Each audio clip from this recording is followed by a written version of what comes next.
سارے ختم یہ مرتبہ صلی اللہ علیہ وآلہ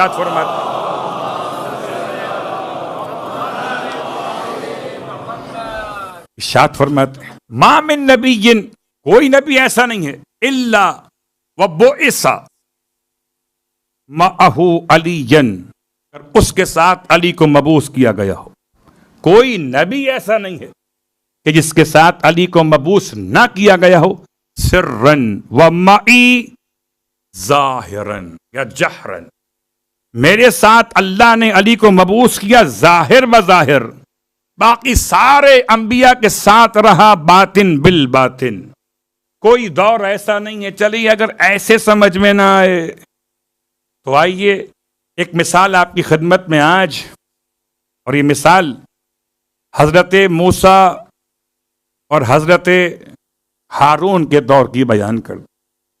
حضرت موسیٰ علیہ السلام اور جناب ہارون علیہ السلام دونوں کو حکم پروردگار کا ہے کہ دونوں جائیے، جا کے فرعون کو ڈرائیے۔ جب فرعون کو ڈرانے کے لیے چلے، ایک عجیب روایت ہے، سے پہلے کہ یہ دونوں پہنچتے فرعون نے ان دونوں سے ملاقات کرنے سے انکار کیا۔ آج نہیں، آپ کل آئیے گا۔ آج کیا ہو گیا؟ عجیب واقعہ پیش آیا۔ کیا واقعہ پیش آیا؟ کہ کوئی گھوڑا سوار ہے جو ہاتھ میں تلوار لیے ہوئے ہے، فرعون کے دربار میں، فرعون کے اس مقام پر جہاں فرعون بیٹھتا تھا، اور داخل ہوا اور اپنی تلوار سے فرعون کو متنبہ کیا کہ یہ دونوں جو آ رہے ہیں موسیٰ اور ہارون، اگر ان کے خلاف تو نے ذرا سی بھی طاقت کا استعمال کیا تو تیرا سر تن سے اتار دوں گا۔ خواب کا واقعہ نہیں پڑھ رہا۔ جاگتے ہوئے فرعون نے گھوڑے سوار کو دیکھا۔ اب تاریخ کا جملہ ہے، جب وہ گھوڑے سوار نگاہوں سے اوجھل ہو گیا، اس نے اپنے سارے دربان بلا لیے، خوب برسا۔ فرعون تھا خوب برسا آگ کی طرح۔ یہ کیسے ہو گیا؟ سیکیورٹی لیپس ہو گیا۔ تلوار لے کر کوئی، آپ کو معلوم ہے کہ جب کسی بادشاہ کے پاس کوئی ملنے جاتا ہے تو ہتھیار باہر جمع کروا کے جاتا ہے، ایسا ممکن نہیں ہے ایک کوئی کسی بادشاہ کے پاس، صاحب اقتدار کے پاس ہتھیار لے کے پہنچ جائے۔ تو فرعون کے درباریوں نے قسم کھائی فرعون کی خدائی کی کہ ہم نے کسی کو گھوڑے سوار کو تلوار سمیت اندر جاتے ہوئے نہیں دیکھا۔ قرآن کہتا ہے وَيَجْعَلْ لَكُمَا سُلْطَانًا، جاؤ میں نے تمہارے ساتھ سلطان کر دیا ہے۔ صلوات پڑھے محمد وآل محمد۔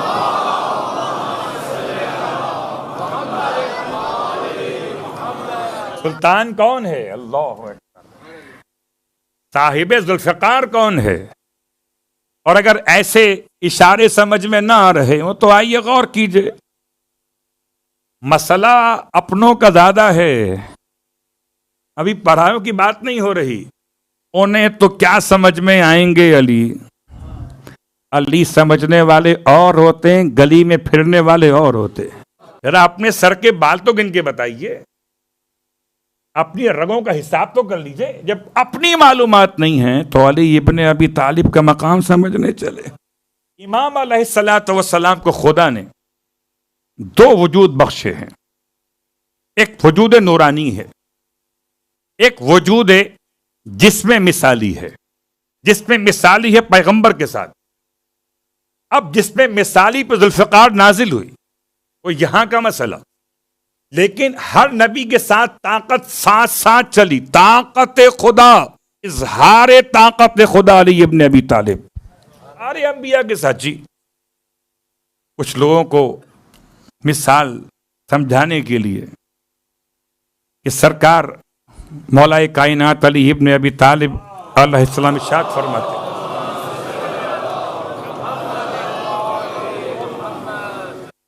عبداللہ ابن عباس مولا کے پاس پہنچے تھے کہ قرآن کی تفسیر عطا کر دیجئے، علم تفسیر قرآن۔ امام نے بیان شروع کیا، بسم اللہ کی تفسیر بیان کرتے کرتے، بہت مشہور روایت ہے، رات مکمل ہو گئی۔ اور میں چاہوں تو 19 اونٹوں پر بار ہو جائے، اتنا بیان کروں. بس اتنا سمجھو ابن عباس جو کچھ پوری کائنات میں وہ 4 کتابوں میں ہے، جو 4 میں ہے وہ ایک قرآن مجید میں ہے، جو ایک میں ہے وہ ایک سورے کے اندر ہے، جو سورے میں وہ ایک آیت کے اندر ہے، جو آیت میں ہے وہ ایک کلمے میں ہے. وہ کلمہ جو ہے اس کی ساری طاقت اس کے نیچے والے نقطے میں ہے. انا النقطۃ تحت البا، میں با کے نیچے والا نقطہ. بتاؤ آدم کے زمانے میں با کا نقطہ تھا یا نہیں؟ نوح کے زمانے میں با کا نقطہ تھا کہ نہیں؟ ابراہیم کے زمانے میں با کا نقطہ تھا نہیں؟ اور پھر سوچئے، لوگ کہتے ہیں نہیں بسم اللہ تو بس قرآن میں آئی ہے. ایسا نہیں ہے. حضرت نوح علیہ السلام کا واقعہ پڑھیے سورہ ہود کے اندر. جب آپ نے کشتی بنائی، اور کشتی بنانے کے بعد بنائی کہاں؟ کوفے میں. چلی کہاں؟ کوفے سے. تو جب چلنے کے لیے آپ نے کشتی کو چاہا کہ موجوں کے حوالے کریں تو بسم اللہ مجریہا و مرساہا، اللہ کے نام سے، اللہ سے نہیں، اللہ کے نام سے، اللہ کے نام سے یہ چلتی بھی ہے اور رکے گی بھی.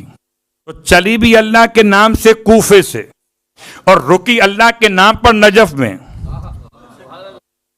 تو لفظ بسم اللہ کا استعمال ہوا کہ نہیں ہوا؟ اگر بسم اللہ قرآن میں ہی نازل ہوئی ہے تو حضرت نوح کیا پڑھ رہے تھے؟ اور جب جناب سلیمان نے ملکہ سبا بلقیس کو خط لکھا، سورہ نمل خط لکھا، تو الفاظ کیا تھے؟ انہو من سلیمان انہو بسم اللہ الرحمن الرحیم. یہ خط سلیمان کی طرف سے ہے، اللہ کے نام سے جو رحمان بھی اور رحیم بھی ہے. اس خط کا ایسا اثر ہوا کہ سر اٹھا کے چلتے تھے، سر جھکا کے آئے، کیونکہ بے کی طاقت ساتھ ساتھ تھی. اب میں نے ان کے لیے ذرا سی مثالیں بدلی ہیں کہ جنہیں آیت سمجھ میں آتی ہے، آیت اللہ سمجھ میں نہیں آتی. بسم اللہ کا استعمال جناب نوح نے کیا قرآن کے نزول سے بہت پہلے، حضرت سلیمان نے کیا قرآن کے نزول سے بہت پہلے. بسم اللہ الرحمن الرحیم کے بارے میں پیغمبر کا فرمان ہے کہ جس کام کی ابتدا بسم اللہ سے نہ ہو وہ ابتر ہے. آدم کا پیغام ابتر تھا، کیا نوح کا آنا ابتر تھا؟ اگر سب بہتر تھا تو بسم اللہ سے تو آغاز کیا ہوگا. اور جب کوئی کام بسم اللہ سے شروع کیا جائے، بہت غور کیجئے، ہر نبی نے پڑھی بسم اللہ، بس حاکم شام نے نکالی بسم اللہ. اور جب نکالی تو جو پیچھے کھڑے ہوئے کچھ منصف مزاج لوگ تھے. چوری تو بہت ہوتی ہے نا، کبھی ووٹ کی چوری ہے، کبھی مینڈیٹ کی چوری ہے، آپ کو تو خوب معلوم ہے. کبھی چوری کہاں کی ہے، کبھی کہاں کی ہے. ایسے لوگ تھے نماز میں بھی چوری سے باز نہیں آئے. نماز تو برائیوں سے بچاتی ہے، یہ پیغمبر کا فرمان ہے، یہ قرآن کی آیت ہے کہ ان الصلاۃ تنہا عن الفحشاء والمنکر. یہ کب کا واقعہ؟ یہ مدینے کا واقعہ ہے. اس سال کو جماعت کا سال کہا گیا، اور اس جماعت کے سال میں جب مدینے میں نماز جماعت پڑھانے والے حاکم شام نے نماز پڑھائی اور بسم اللہ نہیں پڑھی، تو نماز کے بعد کہا گیا اسرقت ام نسیت، کیا تم نے چوری کی ہے یا بھول گئے ہو؟ تو پتہ چلا مزاج یہ بنا، جس کام میں بسم اللہ نہیں ہے وہ چاہے نماز ہی کیوں نہ ہو، جس کام میں بسم اللہ نہیں وہ چاہے انبیاء کا پیغام ہی کیوں نہ ہو، نامکمل ہے، ابتر ہے. ہر کام کو بہتر بنانے کے لیے کل بھی بسم اللہ تھی اور آج بھی بسم اللہ ہے. اور کل بھی بسم اللہ کے با کے نیچے کا نقطہ علی ابن ابی طالب تھے اور آج بھی ہیں. میں آپ سے پوچھ لیتا، بتائیے اتنی بار کہتے ہیں یا علی مدد، کبھی سامنے مولا کو دیکھا آپ نے؟ جو ضد ہے کہ دکھاؤ نبی کے ساتھ کہاں تھے، آپ کے ساتھ کہاں؟ ہر گرتے ہوئے انسان کو سنبھالنے کے لیے نام علی کل بھی کافی تھا اور آج بھی کافی ہے.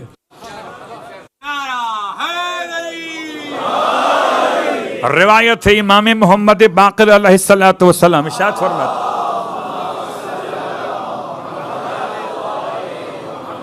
جابر آپ کے ساتھ ساتھ ہیں کہ آپ کے چاہنے والوں میں سے ایک کے گھر سے ایک چھوٹا بچہ باہر آیا امام سے ملاقات کرنے کے لیے. امام نے بچے سے نام پوچھا, نام کیا؟ کہا محمد.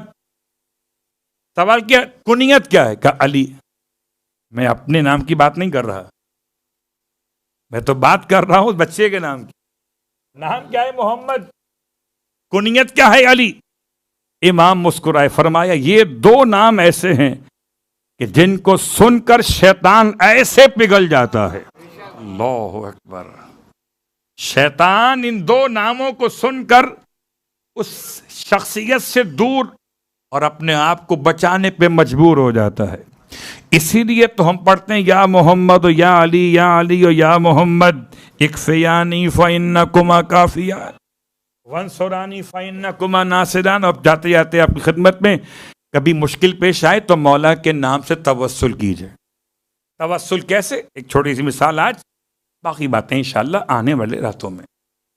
10 دن کا عمل ہے اور 10 دن کے عمل میں عشاء کی نماز کے بعد اس عمل کو انجام دیا جائے. عمل کیا ہے؟ کہ 2 رکعت نماز حاجت بطریق نماز فجر قربتاً الی اللہ. مشکل پرچہ نہیں, آسان سا پرچہ. 2 رکعت نماز پڑھنے کے بعد 132 مرتبہ درود ہے, 132 ٹائم درود. اور درود کے بعد پھر مولا کائنات علی ابن ابی طالب علیہ الصلوۃ والسلام کا نام لے کر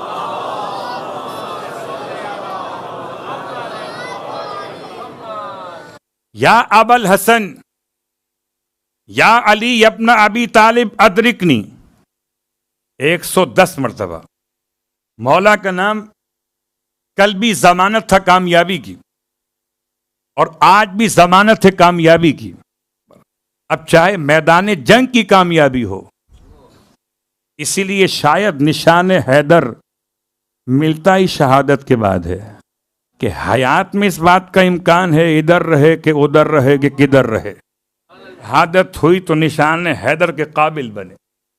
لیکن صرف میدان جہاد نہیں بلکہ میدان نفس کے اندر بھی کبھی پکارے مولا کو. لوگ کہتے ہیں کہ ہم علماء مولا کا نام نہیں لیتے. آیت اللہ خوئی اٹھتے بیٹھتے ہوئے یا علی یا علی یا علی, بوڑھے ہو چکے تھے اور اتنے بڑے صاحب علم کہ زمانہ غیبت کبریٰ میں بعض علماء کے نزدیک ابھی تک آیت اللہ خوئی جیسا صاحب علم نہیں مل سکا. اتنے بڑے صاحب علم اٹھتے بیٹھتے ہوئے یا علی یا علی یا علی. کسی نے سمجھا کہ یہ اللہ کو علی پکار رہے تو اس نے کہہ دیا علی العظیم. تو تاکید کے ساتھ اب جملہ بدل کے فرمایا یا علی ابن ابی طالب.